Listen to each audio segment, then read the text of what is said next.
Taking My Time, But I Don't Know Where. Written by Cosmic Ocean on AO3. Read by Alextris. Chapter 21. Barnes dithers for 4 days. He doesn't like to call it dithering, but Ma called it dithering, and Steve calls it dithering, and he guesses there's no other way to put it than that he's in a dither. May's words don't leave his head though, and in the end he cracks. Barnes tucks his hair back into a ponytail. He puts on the Zeppelin shirt, 'cause it's clean, his crispest pair of jeans, and his trench coat. He feels like he should bring something, but he doesn't know what to bring.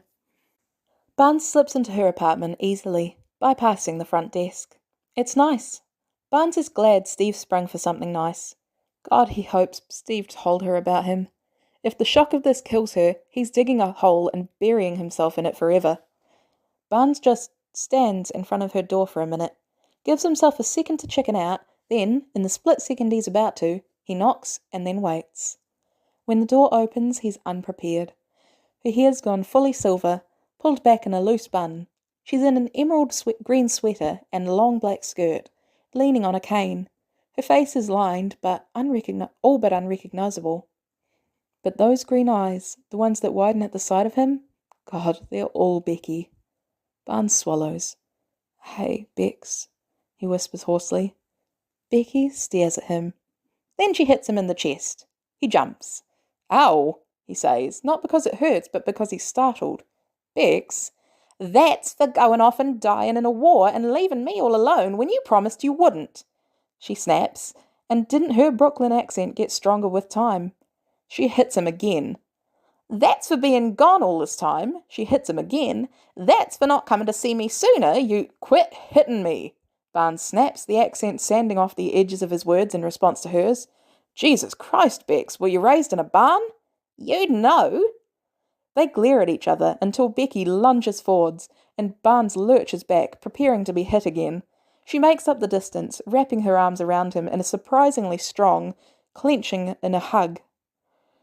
On automatic, he wraps his arms back. Christ, she never did get much taller, did she? He'd wondered. Dumb bastard. Yeah, she mumbles. Yeah, he whispers, resting his chin on top of her head. Yeah, that's me. That's me, Bex. Bex sniffles, pulling back. Come inside, she says. I'll make coffee. Becky refuses to let him help, so he sits at the table in her small dining room, watching her bustle around the kitchen. She pushes him his coffee, sitting down with hers, and for a moment they just stare at each other. He said you might look different, she says eventually. But Christ, you look just the same, except for the hair. Look like a goddamn hippie. I don't know what that is. Something occurs to him, and he narrows his eyes. Bet he told you I'd be dangerous, too. Sure, supposed to call him the second I see you. Are you gonna? Becky takes a sip of her coffee. Nope. Jesus Christ, Becky, what if I'd kill you? Well, are you about to? No. All right then, not gonna be a problem. Bex, don't Bex me. They lapse into silence again. I don't know where to start, Barnes says finally. Becky considers, tilting her head. I got married, she tells him, to a nice boy. Well, I thought he was a nice boy. John Patrick. We had 3 boys, James, Steve, and Will. James died in Nam.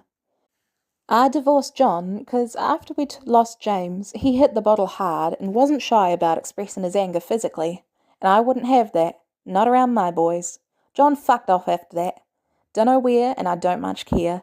Never saw a dime of child support, but it was worth it not to have to see him again. She gives him a cautious look. I met a swell girl. When Barnes doesn't react, she continues. Cecilia. Cece and I raised Steve and Will together for the time we had left to do so. Lost Steve too during the AIDS. The queer runs straight down the line, apparently. Barnes swallows. To the side, too, he tells her. Becky arches an eyebrow. Oh, yeah? Yeah. Yeah, I always wondered, Becky sighs. Lost Cece too, about 7 months ago now.